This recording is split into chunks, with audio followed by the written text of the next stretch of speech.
All right, Hazel, please. I don't think she realised the time over. So welcome to Finance and Corporate for September. Apologies, I have one from Graham, and I think that's all. So could I have a mover, please? I'll move. Thanks, Bruce. Thanks, Claire. All in favour? Contrary, no. That's carried. Disclosure of members' interests. Nothing on the screen and nothing down here, so we'll move on. Late items. There being none. Not aware of any. Right, good. So confirmation of order of meeting. We're all good as it stands, Ken? Great. Could I have a mover, please? Lou. Thanks, Lou. Thanks, Elwyn. All in favour? Contrary, no. It's carried. Confirmation of the minutes on pages 7 till whenever. I just all happy, clear, excellent. No one else? Everyone's okay, that's great. So a mover, please. Clear. Thanks, Jim. All in favour? Contrary, no. Carried. Okay.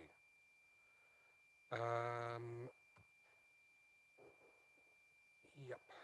So that's. We actually had two sets of minutes there too. I was going to say you do need to pick up the emergency ones. Yes. Page 14. So we need to confirm the emergency meeting as well.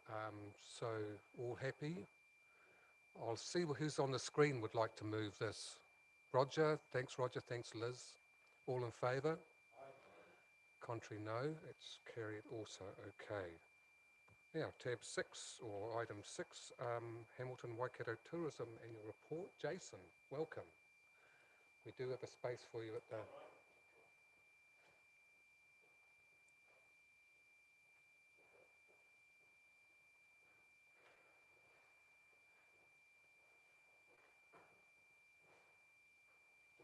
Yeah, the blue button, that's it. Good afternoon, councillors. Thank you very much for allowing us to come in today. Appreciate the physical distancing and those that are online as well. So I'm just presenting our annual report from 2019 actually. It says 2021. It's 2019 through to 2020 as of where we are today. So I'll take the report as read. So all the detail is provided in your report. These are just our high-level summaries. So we just pull out some of the key points we wish to focus on today. Am I pushing it right? I'll see him. It's okay.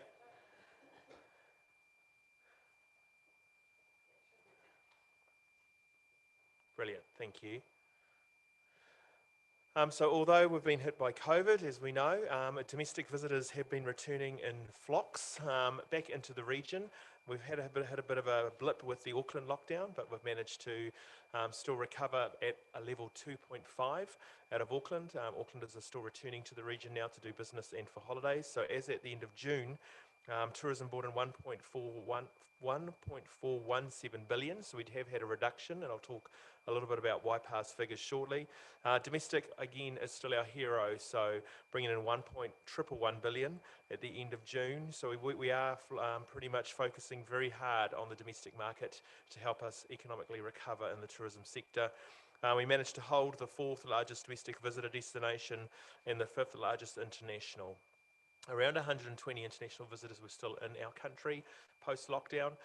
Some have been returned now with repatriation flights, but many still travelled throughout our region. So it was great to still have some international visitors in the region before lockdown. We have obviously 7 key performance indicators with our 7 funding councils. As you can see, I'll probably just focus on the ones this time that we haven't been able to achieve because of COVID. Visitor spend, we've had an 11% decrease across the whole region. So even though 1.417 is a very healthy visitor expenditure, again, it's still a retraction of 11% for us. Visitor awareness and perceptions have kind of stabilised at a 7.5 out of 10. So we asked people who have recently visited the Waikato or who have never visited, what's their likelihood to recommend us for a holiday destination? So 7.5 out of 10 isn't something to be sneezed at. It's still a very good figure, but again, it's just plateaued because of COVID. And then lastly, industry investment. So we have normally a $500,000 target that we must get $500,000 out of industry to help fund our activity, joint campaigns. Unfortunately, with the loss of the China group travel at the beginning of the year through to full lockdown, we were only able to achieve 323,000 of industry investment for this for last financial year. And return on investment has stabilised as well. So this is an ROI figure for every dollar of council funding invested in our organisation. We are returning 1,141 back into the regional economy. I've also provided a comparison as we do at the end of the year with how that compares to other regions. So for Auckland, for every dollar invested by Auckland Council into AT for tourism, they're returning 307, Bay of Plenty 484, Taupo 311, and Rotorua 167. So I believe we are doing a very good job, and you're getting very good value for money for the returns that we are injecting back into the tourism economy. For Waipa particularly, we also do district level ROIs. We're bringing in 1,080 back into the district economy, which is again another really good return on investment for council. So thank you for your support. Jason, just before you move off that slide, Yes, Roger. thank you. Just on the visitor spend, has there been any change of visitor spend per visitor because of the different profile? Yes, so although overall visitor spend is down, domestic visitor spend is up and the value is higher. So we're seeing domestic visitors spend now probably double what they used to spend when they would come into the region, which is exactly what we want them to do. Yeah, good. They're staying in commercial accommodation, they're using rental cars and transport, and they're also doing our tourism activities and going out for hospitality. So it's, yes, we are definitely seeing an increase in the physical spend amount. Good move. Yeah, thanks.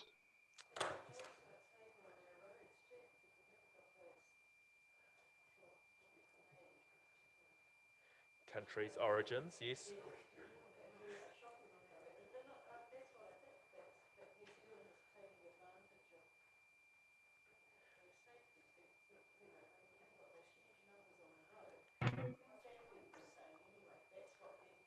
We can't hear anything in Zoom land. I'm sorry. My usual raves.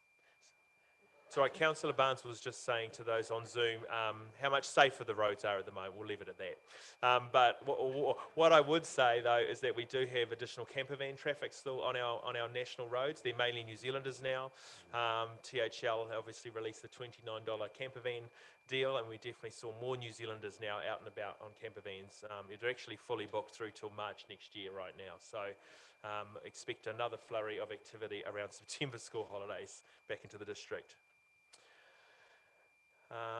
Sorry, I'll go back. Visitor spend. So look, for the district, you had one of the smallest declines for the whole region. So look, unfortunately, our worst performer this last financial year was Matamata Piako District Council. They are down 20%. Look, a lot of that's international visitor expenditure, mainly generated out of Hobbiton movie set. I've just come from Aotearoa. They had the smallest decline for us as a region at 4% for their district economy.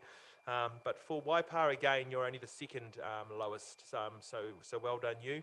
9%, we're still seeing domestic visitors again returning back into Waipa and spending more, as well as our corporate visitors.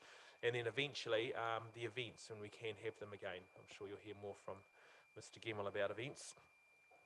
But again, the district performed really well, considering that you lost field days this year, which is our biggest visitor expenditure into the region during the middle of winter. So you didn't have it during June. As you know, Peter and the team delivered it virtually online. So again, well done Waipa. You are rebounding a lot faster than other parts of our region and definitely other parts of the country compared to places like Fiordland right now who are really suffering. So everyone's coming back to Waipa. Regional tourism impact. I've talked about this during lockdown with many of you on Zoom, but look, we were obviously already impacted as a sector. Look, the big thing I will focus on right now is where our businesses are at today. We still have a number of businesses, what we call in hibernation, so they're temporarily or seasonally closed. We don't normally get visitors this time of year into the region. It's normally our quietest time, but actually we have been busy. So some of them are opening early. We still have had a massive reduction in service and staff. So again, most people now have pretty much running their business operations on what we call skeleton staff. They're only doing essential service or maintenance. Some of them are only opening 2 or 3 days a week. During school holidays, we do see all of our operators open 7 days again throughout the school holidays, which is good to see. And in touch wood, I haven't had any permanent closures right now of any of our tourism businesses. Everyone has managed to either extend the wage subsidy or go back to additional sources of income, passive investment, or a lot of people are moving into education right now. So fingers crossed we can reopen full steam this summer as well. A bit of a sector update, so eyesight review. So as you know, it's, for some of you, I think you might own or fund anyway, Te Awamutu and Cambridge Eyesights. Tourism New Zealand undertook a strategy review that started in July last year. They came out in May with their proposal. That was Tier 1 eyesight, so splitting eyesights into 2 tiers. Tier 1 would be 15 to 20 locations. They would be government funded, owned and operated. So very similar to the old Government Tourism Bureau days back in the 80s. At Tier 2 would be the remaining eyesights that very much what they are today. They're funded with a mix of council, community funding and run by associations or societies. We still have not heard the outcome of the strategy review. The government have not announced any funding for eyesights, so we are assuming right now that this hasn't gone anywhere, but we will hopefully find out more by October. But look, I believe we definitely needed to review our eyesights at a national level, what types of things they would offer. Here in Waikato, we have had a bit of a decline. We've lost Huntly, Hampton Downs, Tukuroa and Raglan actually closed on the 30th of June.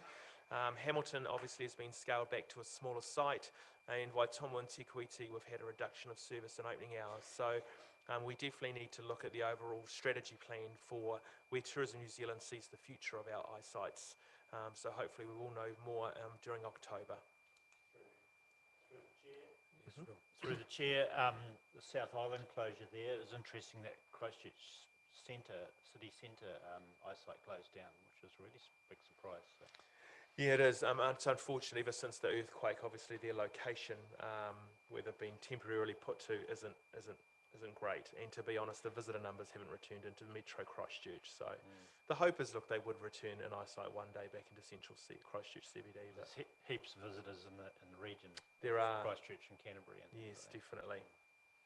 So, Jason, what Yes, do you see as the possibility for Waikato and the eyesights in Waikato? Because if we're looking at those that have scaled back or closed, there actually aren't that many remaining, are there? So that's right. what kind of representation are we going to get on that Tier 1? But we're not sure. So Tourism New Zealand didn't tell us which regions or locations would be these Tier 1 sites. They kept saying they would be data-led, whatever that decision means. Data-led, if that's the case, to me, would be based on visitor spend and numbers. So look, Waikato would be strong. I would still see that we would require a Tier 1 eyesight in Cambridge, definitely one in Hamilton and Matamata and Waitomo. But again, unless we knew what the criteria is of what is a Tier 1 site, it's hard to comment. But those are currently probably our most busiest eyesights right now within the network. Good, thank you. Managed isolation facilities. Again, this wasn't a consultative process. The government went out and did a lot of research and decided on where these managed isolation facilities would be. We have 3. There's one in Waipa District at Jet Park Hamilton Airport Hotel. We have the Ibis Tainui and Distinction Hotel Te Rapa in Hamilton. We have no quarantine facilities here. It is still only Jet Park Auckland Hotel. Tomorrow we are having a porphyry to welcome 55 new Defence Force that will be permanently located here to manage the managed isolation facilities. So at the moment, our hotels that are offering the service have a mix of private security companies there, where we've had a number of breaches they will be stood down at the end of the week and will be completely run by the Defence Force, which I believe is a stronger operational management scheme anyway for us, which is really good. Our challenge long term though is the long term impacts of being able to host major events and conferences. We are pushing with the government along with Auckland, who have 22 hotels that are now managed isolation facilities, to get these returned to trade and events in Q1 next year. We really do need it to help bolster and host events and conferences for the future, and particularly field days if we're looking at one of the biggest events for our calendar next year. Response and activities. So look, just a quick snapshot of where we are now. So obviously during lockdown we were targeting what we called hyper-local with the Mighty Local campaign, and it was really about getting more locals out and about virtually first during lockdown, and then obviously once lockdown lifted to each shop and meet locally. We're now in the regional and domestic frame of our marketing strategy at levels 2 and 3 and 1. So again, promoting inter-regional travel with our fly and drive markets, and then international, we're just maintaining what we call a visible presence. So every month we just go out to international markets to say we're still here, we're looking forward to welcoming you back, just so we don't drop off the radar when international travel finally reopens. Mighty Local, again, we pushed this quite hard during alert level 4 and 3, partnership with Te Waka, all our chambers of commerces around the region, plus all our councils, all the business associations, and also our eyesights. So again, around the contactless delivery and also virtual experiences that people could have in the safety of their home. Now at alert levels 2 and 1, we keep switching. We're still focusing really hard on Mighty Local. The reason being is a third of our businesses actually get their business from Waikato residents. So again, tourism, hospitality and accommodation, and also our venues and events, a third of the market is still Waikato residents. So good to still keep promoting and offering deals and packages for our locals to get out and about to explore. Back to attracting the domestic visitor market, which is going very well for us. So New Zealanders would normally spend $9.3 billion to go somewhere else offshore, and they would travel their own country and normally spend around 18 billion. So again, it's a big pie of money sitting there. We have managed to capture a big part of that pie. We are competing, as you know, as councils with a number of other consumer spending. People are renovating their homes, they're building new homes, they're buying new vehicles, they're buying camper vans and caravans. So we are competing with a number of other discretionary spend right now for New Zealanders. But look, domestic travel is definitely shining bright for us as we try and get more Kiwis out and about spending more. Another great thing for us is we obviously are a key drive market. 2.6 million people, as we know, live within a 3-hour drive radius of the Waipa district. So huge drive market out of Waikato, our own region. Again, they spend normally around 354 million a year within the region. Auckland's a key drive market, as well as Bay of Plenty, Taranaki and Taupo. So again, we are fortunate compared to other regions like Te Anau and Fiordland right now, who just can't switch on 2.5 million people. They have to rely on a fly market. Some interesting statistics have come out. Again, a lot of this is contained in your report, but just some highlights over Queen's birthday, which was the first graph. On the right-hand side, you really see the peak of visitors coming back into Waikato region during Queen's birthday weekend. And then on the right graph, there was a comparison of our winter school holidays this year compared to last year. We were up around 11.9%. It might not seem much, but when it came to actual visitor numbers, we were the second highest visitor destination in the country, behind Auckland for visitors during school holidays. So people are definitely returning into the region. And then lastly, a bit of an overview of the national strategy. So Tourism New Zealand no longer are obviously targeting the international market. They are purely domestic. They've been tasked by the government to permanently assist us in promoting domestic tourism. The main catch cry of the campaign is do something new, New Zealand. Most New Zealanders, when they think of a holiday, is to go to a batch or go camping for 2 weeks, shop at the supermarket and cook on a barbecue, not actually spend any money in those centres that they go and visit. So we are definitely seeing the drive to change Kiwis' behaviours around spending when they do go travelling and acting like an international traveller in their own backyard. So it's working very well for us. We have a number of regional content that goes onto the national campaign daily. Our response, we have a what we call Open for Exploration campaign, which started just before lockdown. It's using imagery through our visitors' eyes rather than our beautifully commissioned photographs These are photos that our travellers have taken when they visited our region. Again, it's about looking through a different lens at our region. People remember us maybe for a visit to Waitomo Caves when they had a young family. We want them now to return to actually see our region has changed a lot, and this is the types of things you can experience, from night sky experiences through to our region in the seasons, such as spring right now, which is glorious. We have welcome to Waikato videos. So again, all our operators did little 15 to 20-second videos on their phones saying, welcome back, you know, we've dusted off the tables, the kettle's on, the jug of beer is cold, we'd love to welcome you back to the Waikato. So that's gone really well in our visitor market and also in our trade market. And then lastly, in our conventions and meeting space, we have the Mighty Welcome campaign. So again, it's around safety, very similar to what you're doing now. We're promoting all our venues have physical distancing, contact tracing, and deep cleaning regularly, self-service with regards to food. And so we have been pushing the people side now of how we host as a region across all our conferences and events. So lastly, there's been so much government funding announced over the last few months that we've all lost track. So I've tried to do an up-to-date summary as of today of where all the government money is. So 400 million in total was allocated to tourism recovery. 286 million was given to STAP, the Strategic Tourism Assets Protection Program. We had 300 applications. 5 Waikato businesses were successful, and also the tourism got funding as well, which I'll talk about on the next slide. 17 million was allocated to the Tourism Transitions Program. That's about helping businesses through Qualmark and New Zealand Maori Tourism and our regional business partner network actually pivot to the domestic market.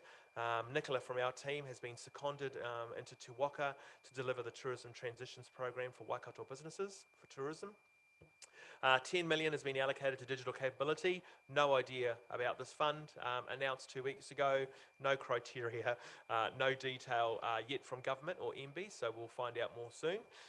10 million was allocated to domestic events fund. That was a quick turnaround, 4 weeks.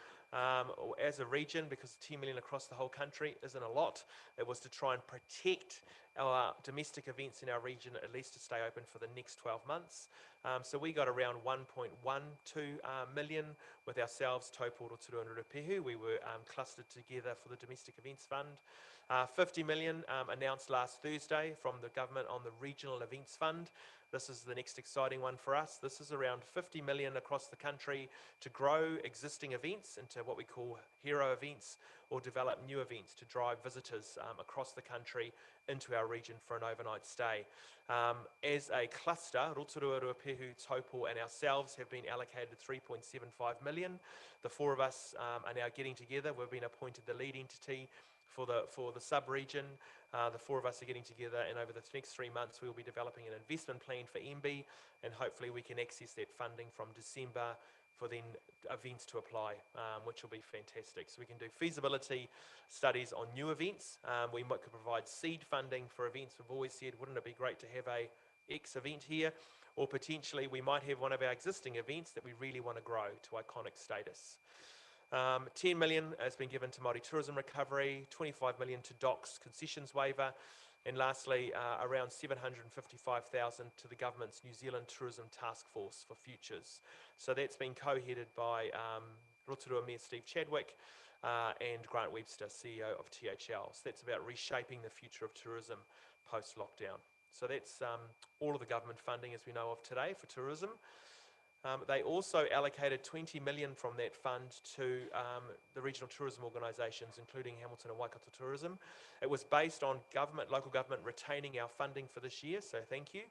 With the retention of all our funding, we were able to access 700,000 from the government to replace the loss of industry funding for the next 12 months. The funding given to us is really clear. It must be used for destination management planning, industry capability and product development and domestic marketing. So these are just a quick snapshot. There's more details in your report of some of the 27 projects that we now have to deliver over the next 12 months. So activating the Waikato River, so we're going to be able to do a feasibility study now for some new activities and events on the river. We're doing a lot of touring routes development. That's co-lab with Rotorua and Ruapehu. So looking at Thermal Explorer Highway, but also some new short drive and day itineraries across our region. We're going to have some new visitor data, and you'll love this one. Hazel. It will capture motorhomes in our region. So I'll be able to, do some monthly visitor flows with the amount of motorhomes coming in, and we're also partnering with New Zealand Motorhome and Caravan Association with regards to the members' apps and how we can track them when they're in our region too. So, and Cambridge became a motorhome friendly town, so well done. Food tourism is the next big one, collabing with Bay of Plenty, Ruapehu and Rotorua on trying to develop and tell our own food story. As you know, we're the home of dairy, but there's nowhere where really you can be showcased our dairy and the food that we produce here. So we're looking at developing those stories and products. And there's more in the report, and then literally a quick overview of all the additional domestic activity that the government funding will allow us to do. We're partnering with the Central North Island on a ski campaign now that's coming to an end. We're moving into spring, and then we'll be doing a summer campaign with all our Central North Island partners, and we're also doing a cheeky Auckland campaign, around promoting Waikato to Aucklanders to get them over the Bombays, as much as we're also going to be promoting Waikato people to go up to Auckland, who are actually our biggest decline in visitor expenditure right now. So we're both co-investing in a cheeky self-drive campaign to each region.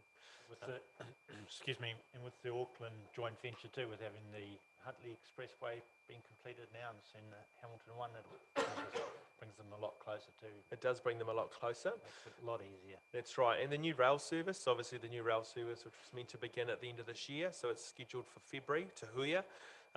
We've just signed off that there will be 5 charter services that will be running before Te Huia launches. So we'll be enticing Aucklanders to the Waikato by train and doing the same for Waikato residents to go up to Auckland for the weekend by train as well. We're also going to be launching a weekend service with Te Huia, purely targeted on tourism. So getting more people travelling on the weekends by rail between the two cities. So it's looking positive. And then lastly, consumer events. Look, we don't normally go to consumer events. We work with the travel trade, but we have to do what we need to do. So we're now out and about marketing ourselves, flogging the Waikato everywhere. We will next be at the Mystery Creek for the Motorhome and Caravan show, with a number of our regions as well, promoting people to come back and actually spend their money and stay in our region. So we're quite excited. It's an extra bit of work, but it's great to get government investment for the first time into regional tourism around the country.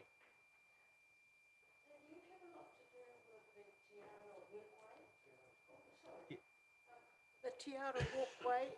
Yes. I've become aware because my son-in-law has walked he's done it all the way down to Ruapehu now. Right. So, but it's spectacular, the photographs that he's brought back from that walk, and if he can do it.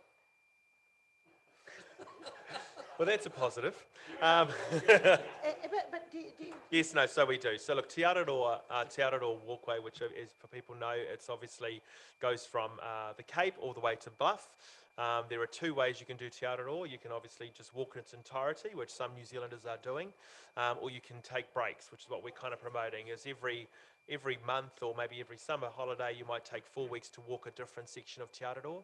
It's becoming our version of the Camino walks. So again, it was been very big for international. We probably average around 10 to 15,000 walkers somewhere on Te Aroha per month, but we're seeing those numbers increase because of COVID, with New Zealanders doing it. So yes, we do work with Te Aroha. We have some beautiful sections of Te Aroha. If you've seen the photos through the Waikato, our only problem section, I'm calling it, is North Waikato, where they've got to walk alongside the expressway from Tuakau to Mercer. It's not a very safe passage, but look, the rest of it's on farmland, beautiful hills, country, backcountry roads. So yes, no, we do.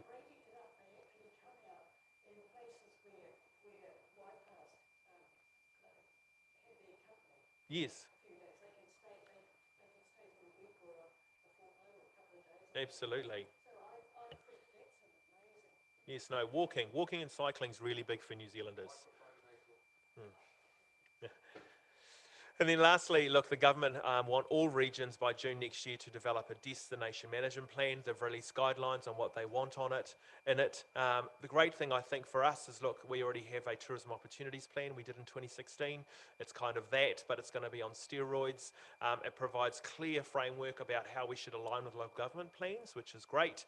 We already see that, but considering you're going into your 10-year plan, and also to make sure that the aspirations for tourism also align to your district plan goals and also your community or neighbourhood plans, rather than just this one-size-fits-all approach. So look, we'll be discussing with the local government and also the community over the next few months around our destination management plan. And that's it from me. I'm happy to take any questions, but thank you for your support. Well, a brilliant report, Jason, and congratulations on what you've been doing in a very difficult time. But we have questions. Jim? Yeah, thanks, Mr. Chairman.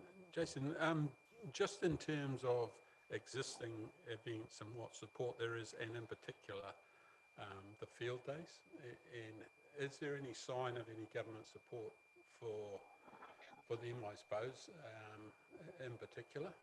Yes, so major events are still something that there has not been any government support for. Look, Mystery Creek and definitely Field Days was able to access some funding out of the Domestic Event Fund, but again, it was, you know, not a lot compared to what they actually do need to continue. But look, we are pushing hard with Major Events New Zealand, National Field Days and the New Zealand Event Association to make sure major events also receive funding, plus all the event suppliers. Because, you know, the marquee companies, the tech guys, they're the ones that are also suffering as well, and just as much as venues. But yes, no, that is a regular push that we've got into government right now. And so is there anything else that as a council we can do to support that? I think, look, it'll be interesting to see how they deliver Field Days 2021. Obviously, will it be on the same scale and size? I assume it would be, so maybe it's more around some of the other auxiliary opportunities where council can help. I don't know whether they do a number of park and ride. We don't know how successful that will be this year. Commercial accommodation will be a next big one, but look, I'm sure Peter will let you all know what types of support he requires from Waipass. So, Roger? Yes, thank you. Through you, Mr. Chair. Well, I thought it was a great report, Jason, and a stronger return than really what I thought there had been. So that's positive. Some of those opportunities that you talk about in terms of promoting the Waikato, and certainly with the cycling opportunity and the river ride here, are you doing any specific promotion to that lycra brigade that we hear so much clogging up the intersections in Auckland City? I think that's a good opportunity. yes, no, we are. So we did domestic research as well during lockdown just to see how we could position our marketing coming out of it. Look, cycling was seen as the #1 activity that Aucklanders wanted to do when they came to our region, as well as obviously experience great food and wine and some lovely accommodation. So we are targeting the cycling sector quite hard. We're working with our Great Rides, and obviously great to see Tiara Walkway as well being extended into Cambridge. We do see that being, the great thing about Tiara Cycle Ride particularly is it's kind of like what we call a nursery ride. Obviously it's fully paved, it attracts families as well, not just the lovely lycra brigade who potentially want to go a bit off course, but obviously we also have some great mountain bike track facilities as well, close to it, within an hour's drive of Cambridge too. So look, Ride NZ is one of the projects that's on there. So Ride NZ is a cycling platform which has been pretty much hibernated for 2 years. We're bringing that back with Rotorua and Taupō and Bay of Plenty to promote cycling in the Central North Island. So the good thing is it can build itineraries based on the types of cyclist you are, whether you're a weekend road warrior or you love the nursery rides or you want to mountain bike, and it builds itineraries for you online. So we definitely want to target the cycling market quite hard. And of course, we've got the food festival, which will fit in quite nicely with that they can come down, have a good ride and have a good meal. Absolutely. Culinary Cambridge on wheels, hopefully in November. Good idea. Is there a way? Yeah, we will wait and see, won't we? Phil, do you have a question? Yes, so just carrying on from your positivity, Destination Cambridge and the Cambridge Eyesight, we're feeling very positive there, and you know, we're at budget or above budget in a lot of our sectors, so we're that's really great, and we look forward to the summer coming up and making the finals of the most Keep New Zealand Beautiful. We've got a lot of profile out of that, so absolutely. hopefully we'll do well there. So yeah, so thank you. It's all good, thank you. Okay, so seems to be it. Thanks, Jason. Thank Great you. report and a lot of really good work being done still. So Cheers. thanks very much. Thank you all, thank you. Okay, so we have a recommendation on page. Thanks, Phil. Do I have a seconder? Thanks, Roger. Coffee. Yep. All in favour? Contrary no, carried. And we'll move to item 7, the Avanti Dome update report, the first one in my memory, which is terrific. Nice. Awesome.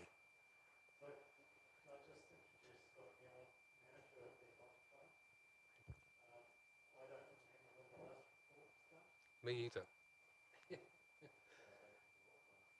Not as far as I know. That's great. Thanks, Steve. And welcome, Scott. Nice to meet you.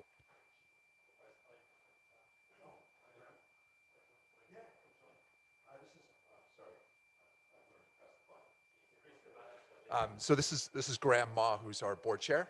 I asked him to come along and be part of our story. So I'll just, before I start, I'd just like to reiterate the feelings you guys have towards the work Jason and his team are doing. So we're happy recipients of some fantastic work. So we came out of lockdown. That first week back, we were a little bit nervous. Numbers were a little bit light, and then the fire hose turned on. And I don't think anybody's had a day off since. So it's a happy problem to have. And it's because of the work that people like Jason do that spread the word and get people down. And quite a few from Auckland, and we've had people traveling from as far away as Christchurch to come up for weekend sessions. So we haven't seen that sort of reach before in the 2 years I've been around. So you know, whatever's happening, I'm not exactly sure we can necessarily blame Jason for all of it, but it's fantastic to have those numbers coming in. Okay, I'll see if I can make this work. My children have coached me on how to use technology, so we'll see if I get it right. Cool, okay. So what I wanted to do was just put down some headlines in terms of what's changed probably since the last time you heard from someone from the Avanti Drome. So the build cost was $32 million. We have about $1.8 million remaining debt. We're 6 years old now, so quite a nice success story. We recently had a new valuation done when we reinsured, and the current value of the property is at $52 million. And so as a result of a prudent board, we sit in a nice financial situation. So we were, I guess, I wouldn't say risk averse, but we were calculated during COVID. So we were able to retain all our staff, but also deliver a heightened level of care around the customer experience, deep cleaning. We worked with our partners, the tenants on site, to make sure that we created a work environment, but also a social environment that was inviting and people felt safe. And I think that was a key in seeing the lift in numbers that came back. So our numbers are higher now than they were this time last year, which is fantastic, despite the disruptions. Our sponsors have come back on board. So, you know, they want to back us and they believe in what we're doing. So in a time when you read a lot about sponsors exiting, because it is difficult to articulate a return on investment when in some sectors the numbers are down. Conversely, our numbers are up, and so our sponsors are engaged and happy to be part of our story, which is fantastic. We've seen some of the key events that you know, we had to postpone, to be fair, but things like Crossfit Nationals, so we've got 2 of those coming up, and indoor rowing champs. So those are marquee events that are unique to the Waipahu region. And with CrossFit Nationals, I probably shouldn't say this out loud, but I will. We stole those from the Bay of Plenty, and we made them ours. And so we have a multi-year commitment from the organizers of those 2 CrossFit events. So the first event is an individual event, and that'll bring about 600 competitors, plus their families, to the region for Friday, Saturday, Sunday. That's in October. In December, the same people plus another 400, so about 1,000 competitors, will be back for team competition. So 1,000 competitors plus their families, Friday, Saturday, Sunday. So that's a nice domestic injection into the local economy, and it's fantastic that those event organizers are keen to work with us, and we've found a formula that allows us to be flexible and nimble in a venue that was probably never built to host CrossFit events. But through our partners and through the event organizers, we're able to bring it to life, which is fantastic. Just some numbers that I wanted to put up.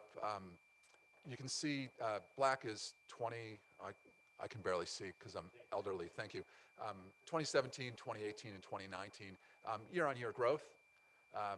In terms of the riders that we have in our headline programs, But the graph on my right is also showing the growth in the ages that we see.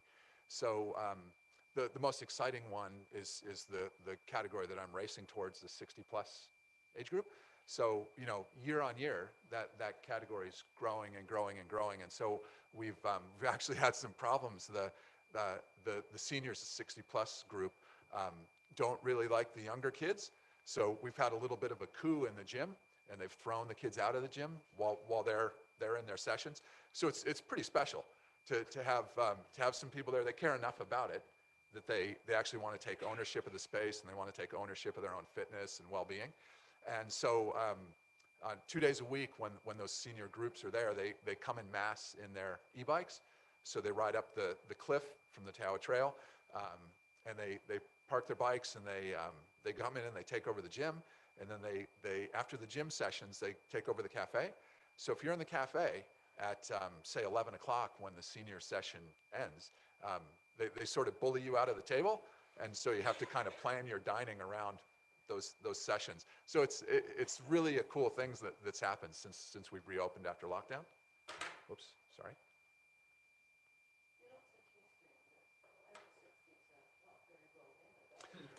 You know, Hazel, I'm just a few years away, and I'm expecting to be completely misbehaving and all those things. So yes, I am. Yes, I am. In term, just some headlines from 2019. So just under 37,000 community rides on the track. So that's not 37,000 individuals. I wish it was, but certainly the facility is being used. So you know, every hour that we're open, there's people on the track, and that ranges from 10-year-old kids through to the elite athletes, through to, you know, people my age that are just trying to keep things at bay in terms of increasing waist sizes and those sorts of things. 2019, 4,500 gym visits. So that's a lot of people. It's not the biggest gym I've ever seen in the world, but you know, we started out with 25 members 5 years ago, and now we've got 4 times that, and they're making use of the facility. So again, you know, we've branched out from being a velodrome into being a fitness and wellness center, which is fantastic, and a point where the community connects. We have, in terms of the walkers along the concourse, you know, we trust them to check in with us when they come in, so the number's perhaps a little bit higher than it actually represents, because some people like to sneak upstairs without the gold coin donation. But we see close to 2,000 people walking along the concourse, and you know, that's pretty special. Those are all sorts of different age groups, and Sport Waikato is involved in bringing different groups to the Avanti Drome to walk, and there's sort of a code of conduct that's appeared. So people will walk for about an hour, and they've decided that at 30 minutes they all change direction and walk the opposite way. So if you're swimming against the tide, there's a chance you're going to have to deal with it. And so again, you know, people taking charge of their own fitness and well-being, which was pretty cool to see. We're now the largest. So when you walk around the top there, it's 400 meters, isn't it? The track's 250. Yeah, the track's 250. It's a little bit under 400 meters, but there's a couple of people. Some of you may know Peter Carr. Yep. He insists it's a full kilometer around the top of the concourse, but don't tell Peter I said that. But we'll just. Before wine or after wine? I couldn't possibly comment. Peter's a friend, so I don't want to get him in trouble. But it's not a kilometer, just between friends. In terms of elite athletes accessing the facility, we're now the largest accessed training site in New Zealand. So we have about 180 carded high-performance athletes that use the services, anything from the medical center to sports psychology to the gym. Not our infield gym, but there's a dedicated high-performance gym. Biomechanics testing, nutrition, skin caliper testing, heat acclimation, all sorts of different things. So wandering around the hallways of the Avanti Drome, it's like the who's who of New Zealand sport now. And while it's exciting, it has created a little bit of a parking issue for us at times, but it's a great problem to have. So we've, you know, that's full credit to our partners like High Performance Sport New Zealand and Cycling New Zealand, who have worked very closely with us to create an environment that's conducive to these athletes doing what they need to deliver on that crescendo moment. And it's just fantastic to see. And when these athletes come into the facility, they don't come in and just do their own thing. They connect with other people. So when the athletes are coming off the track, we have that kind of a world-renowned trike program that operates in the infield. And so the high-performance athletes, when it's safe from a COVID perspective, are high-fiving those trike riders. And so there's good news flowing both ways. And so there's a bit of an inspiration happening on both sides of that coin. And so it's not the rarefied air that I would have seen in the States where, they're kind of sequestered and one doesn't talk to the other. It's very much a meeting in the hallway and, hey, what's going on? And lots of slapping on the back and high fives and fist pumps and all those good things. So it's pretty cool. It's great to be part of. In our meeting rooms, so we have 3 meeting rooms on site. I know council's used them a few times, and you'll be pleased to know that we're about to invest in upgrading some of the IT, because that's a real roll of the dice at the moment in terms of whether or not it works. But we are going to fix that. So I'd love to have you guys back for some more meetings. But we see bookings about 700 hours a year in the function rooms, and once we do the upgrades and a little bit more marketing, we'll see that grow to closer to 1,000. And so that's one of our big targets for this current year. Last year, 2019, we had 2 major international events, so 2 World Cup cycling events. And I would encourage all of you, if you're ever thinking about hosting 2 major international events in one calendar year, I would recommend you don't do it. The gray hair is specifically from those 2 events. But we also held 5 major national events, national championship events. And so that saw close to 15,000 spectators through our venue.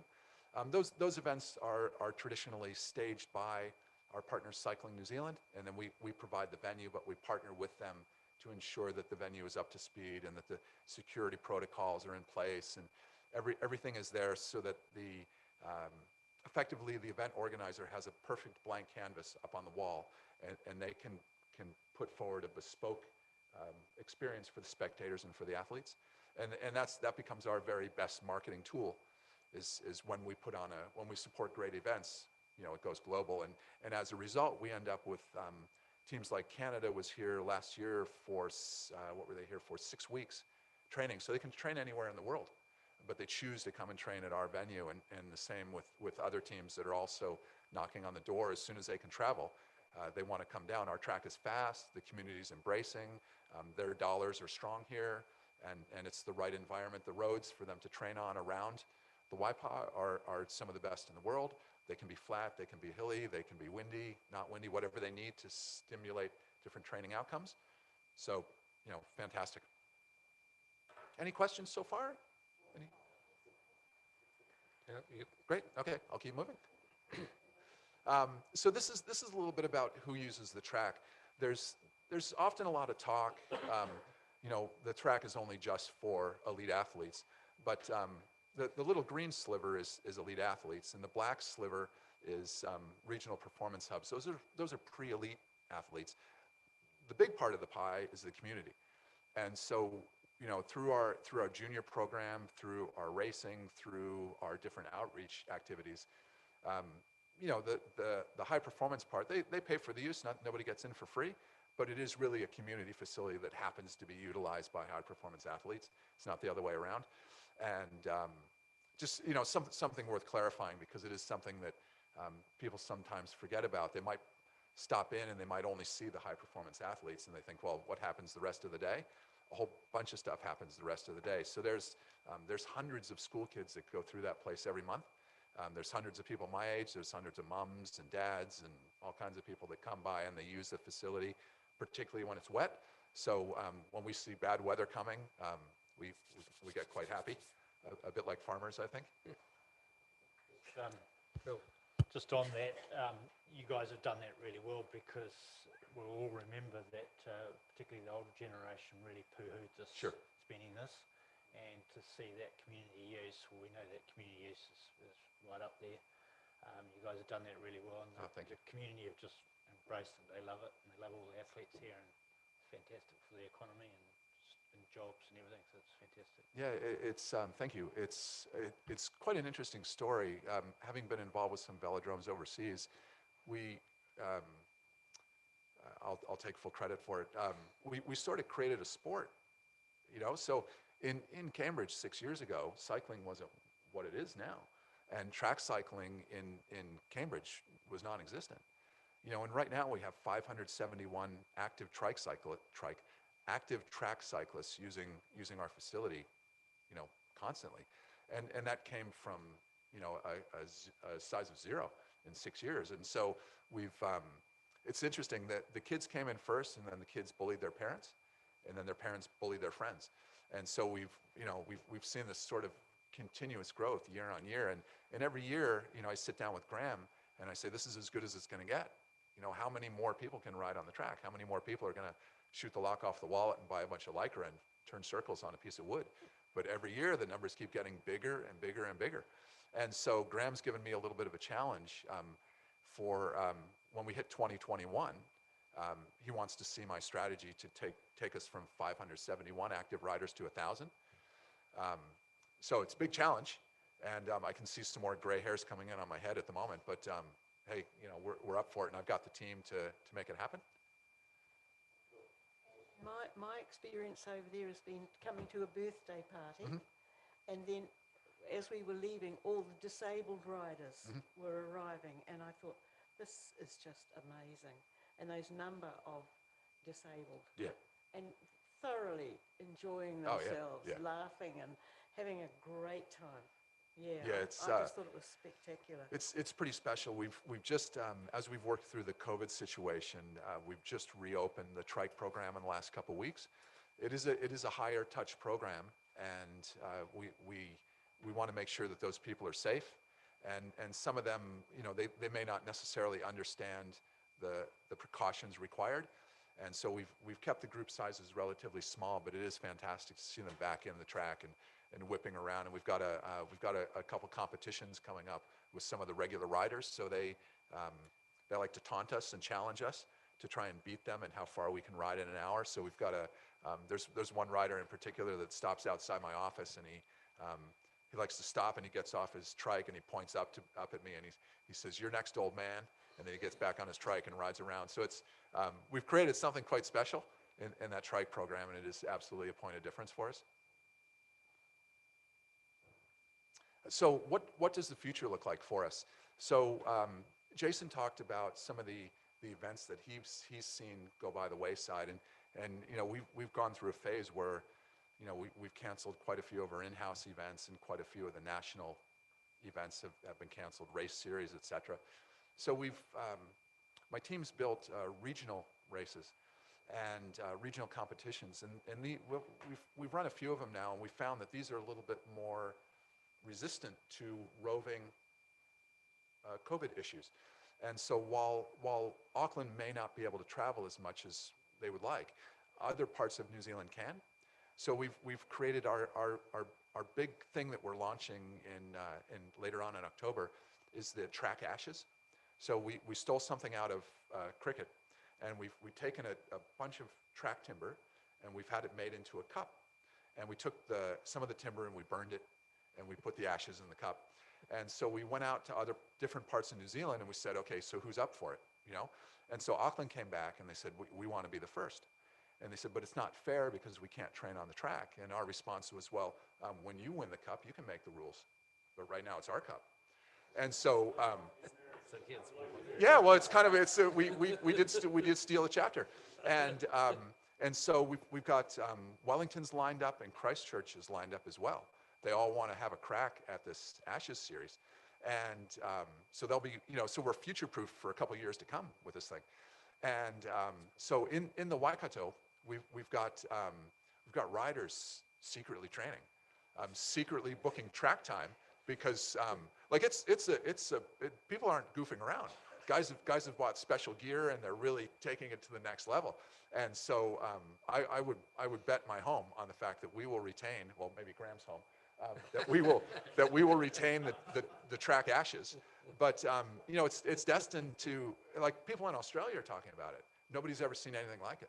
So it's something that we're doing differently to break the rules a little bit and be a little bit maverick, and generate some interest for something that, in the past, perhaps people weren't super excited about watching people turn left on wood.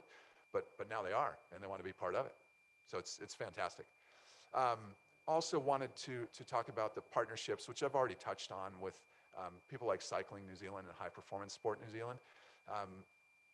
The partnership was rock solid and fantastic, and then we went into lockdown, and it went to another level. So we sat down as not as organizations, but as people that wanted to create a safe workforce or safe workplace, a safe place for people to come and train and ride and get back to whatever they could in terms of normality. And without them, we wouldn't have had the reach and the expertise to be able to do that. So High Performance Sport New Zealand, national scope, came in with a lot of expertise from all around the country to help us build our protocols and processes that enabled everyone to have to come back and be safe. And those protocols have stretched through everything that we do, including our deep cleaning processes, everything to make sure that people can come into the venue, feel and hear that they're in the right place and that we care about their safety and well-being. So full credit to them. I mentioned earlier the fitness facility and the problem that we have with too many people coming in. So we're about to invest in expanding that facility. So we've got some great partners that have come in that want to support us and help us with equipment and some expertise. So we've got new coaches, and we're launching all sorts of new programs, and those will all come in, and those will help us increase the number of people that are chasing fitness in the new year and as we move on. Also, we've been really fortunate. We're one of the first velodromes in the world to reopen, and so that we were able to use that to sort of get I guess some extra airtime for event promoters. And so we've got event promoters all around the world now that want to stage things like CrossFit, but also cycling events at a venue that's now been up and running for months, where some venues, big marquee venues around the world, are still closed. And so that's been great, and it's led to the ability to connect with these other venues globally and promoters to help drive our capability. So we can learn from people that have been in the game for some velodromes have been around since the early 1900s. So what have they learned? A thing or two. We've only been around for 6 years, so it's great. It's been a great opportunity for us to learn and build our capability. And then just the last thing that I wanted to touch on is progressive board, which is why I wanted Graham to come along. So our board changes with some regularity, and Graham's our board chair, and so we're absolutely driven to do things different. And Graham's given me not a blank checkbook, but he's given me increased authority, I'll just say, to leverage the growth that we've seen over the last few months and the positive attributes that we've been able to bring out of the COVID crisis and go forth and do things differently, like the track ashes, like growing the size of our gym, like investing in our function rooms. And so, full credit to the board for having the vision to not so much sit on our hands, but go, okay, what happened. Great, we've got some runs on the board, but let's do something with it. And so, but we're doing it in a way where we're future-proofed. So things like these regional events, things like connecting with overseas event promoters and overseas federations to ensure that there's a consistent conduit of business development opportunities effectively coming into the Avantidrome sets us up for, whoever comes along after me will inherit something that's robust and healthy. Fantastic. I was reflecting a little way through your presentation. We haven't seen you guys for 6 years that you've been open. In one way, that's probably a really good thing, because it means that you're doing okay. Yes. And I didn't really know what to expect, but that was a great update. Really enjoyed it, and I'd love to see the imagination you're bringing to what you're doing there, and involving the community is fantastic. So Bruce. Thank you, Mr. Chair. Scott, have you ever had the comment or had any flack that Hamilton claim it as their facility? That's one that I'm being a bit facetious there. No. Well, earlier on they did, because they didn't contribute a hell of a lot of money to it, but they thought it was pretty good when it was built. Yeah, they didn't, and we're crystal clear on who helped us and who didn't. Oh, thank you. The other question is, do you have any plans to expand the Tenancy? Because around one side past the bikery, it may have filled up now, but there were thoughts of doing something there. Yeah, so we have, there's several plans that were drawn up back in the day, and those are very much active, and the board is looking now at what phase 2 might look like. And so we're in pretty regular conversation with national entities in terms of who might those cornerstone tenants look like, and what might the Avantidrome 2.0 represent for the community. Are we focused solely on sport, or are we starting to look at our role in the community as a wellness center, and how do all those pieces fit together? And we're through people like Peter Carr, more and more we're connecting with retirement villages, and they want us to offer more diverse, more challenging. They're pushing us to do more, and so over the next 12 to 24 months, I don't think it would be unreasonable that we would have some announcements on some next stages. Yeah, of course. That was just a nice little introduction for me just to say a few words. And my first one is... Sorry, Graham, just... sorry, you need me on a microphone, do you? Thanks, yeah. I can stand up and shout. My first one is to thank Scott. Great presentation, mate. Thank you. I just get to see that on a slide deck. But to thank him for the work that he's done since taking on the role of General Manager 2 years ago. Secondly, to thank Waipa District Council enormously. I sit here obviously because of Home of Cycling, but actually the backstory is I sit in Waipa and Waikato only because, or initially because of the Home of Cycling, and that story is why I moved all the way from England, first of all to Cambridge, and then found a wife, and she had 3 kids, and I happened to stay. But it literally is because of the build of the velodrome of the Home of Cycling. So to be chair 6 years on, or 7 years on, from when those first meetings took place is incredible, and a real privilege to then start to lead what Scott's roughly described as phase 2. And to really credit a forward-looking council and other partners, of course, there are other people involved, but a forward-looking council. I got invited to Cambridge 7.5 years ago when the thing was a drawing on a piece of paper, and I had a meeting at St. Peter's School, which members of this council or predecessors would have been involved in. And the forward-looking now has seen the build of recreation trails around the Greenbelt. It's seen the redevelopment of a swimming pool into really what is the home of sport in New Zealand. So we recognise, yes, a Waipa facility, maybe a Hamilton or Waikato facility. We recognise a national facility, and through the work of Scott and his predecessors, we've got a facility on the international and the global map, and you've seen some statistics to do with that. My but line, because I'm the negative one of the pairing, is that we've done quite well, and your appreciation, and enthusiasm for what you've just seen is really is great. But we've done quite well. I can thank my predecessors on the board for giving us a very strong financial platform. We will be one of the few national sporting facilities that actually turns a small surplus every year on an operating basis, aside from some of our sponsorships. And therefore, we've got what was a significant debt, and you could say community debt, whether financial or in principle, down to a very manageable size at a time when our interest rates are very, very low. So financially, we're nicely placed for the board to say to Scott, look, let's look at some reinvestment that allows us then to grow. So you've seen some numbers that showed roughly 60,000 user experiences during the year. My challenge to Scott is not just to take the rider numbers on the track from 600 to 1,000, because ultimately 250 meters of wood has got a limited usage capacity. You can only put a certain number of people. But what if that 60,000 user experiences was 100,000 or 120,000? What does that mean to a community? So mention of things like CrossFit and like indoor rowing, great. Expansion of the gym. We currently service the cycling hub and the rowing regional performance center.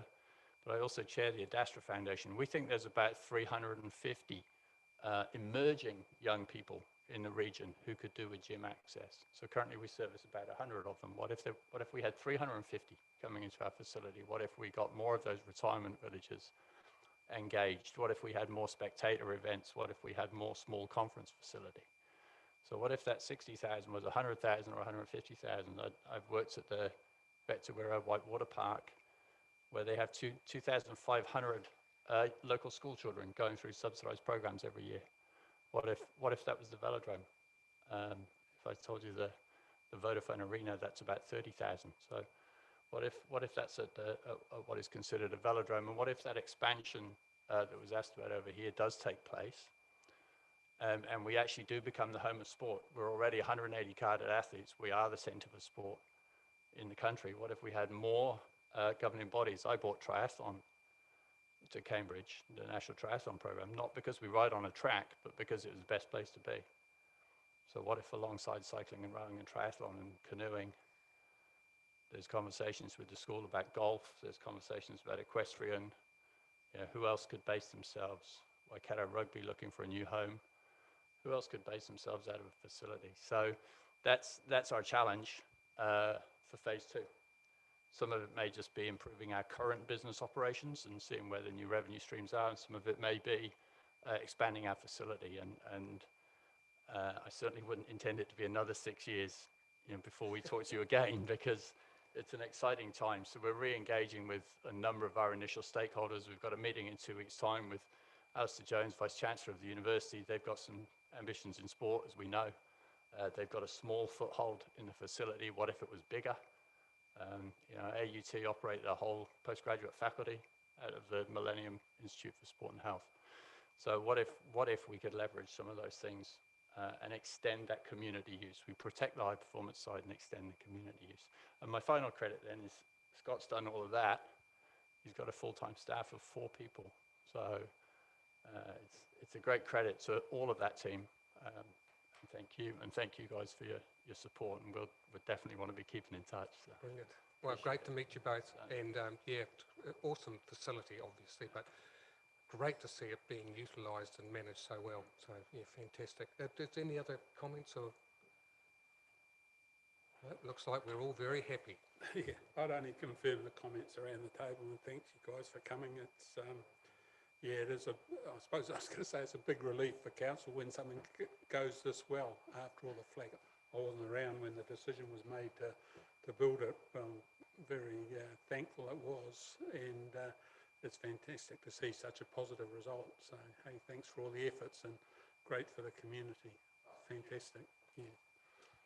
Phil. And just quickly, your partnership with St Peters is really critical for you guys too, because you mentioned the equestrian and golf, and then you've got the cross-country track around the boundary of the farm down the Waikato River too, which is really cool. Yeah, I mean, all those partnerships, they're a great host. I'm on their trust board as well. But they're a great host, but the partnership with the university, the partnership with you guys, Cycling New Zealand, they're all critical partnerships. High Performance Sport New Zealand, it's not long since UK Sport, the equivalent, pretty much moved out of their main offices in London to get out of paying capital city rent. So where does the future lie in their support? So, relationship with St Peters is very, very healthy. Thank you. Yep. And it's the cheapest bit of land in the Waikato, buying it for $1. Yeah. You wouldn't know. Yeah. No, that's brilliant. Thanks, gentlemen. Thank you all. Thank you. So we have a recommendation on page 48.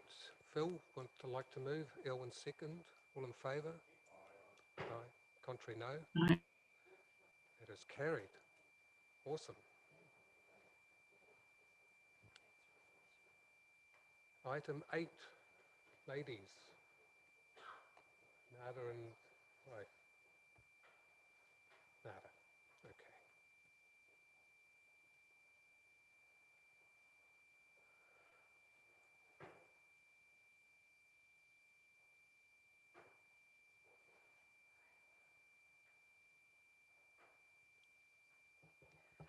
Right, good afternoon everyone.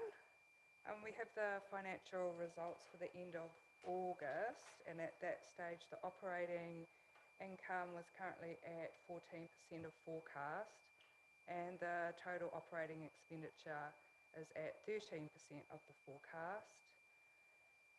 The capital expenditure was 15.9 million, which is 9% of the forecast. We have a total capital forecast budget of 186 million, set for the year at this stage. There was no budget changes at this stage and no arbitrage arrangements made.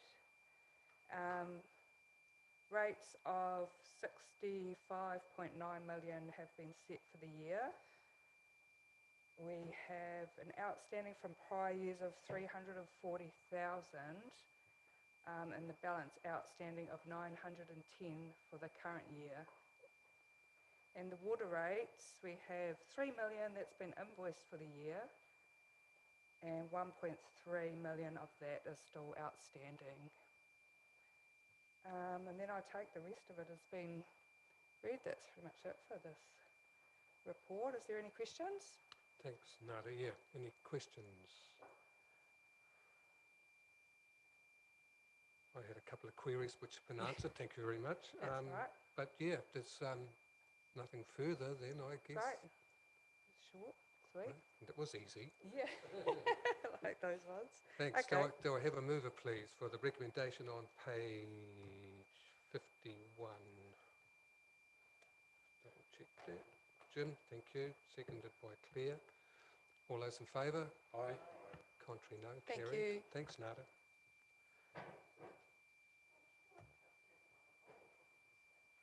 Okay, we have a resolution to exclude the public, please. Can I declare, Lou and seconded by Claire.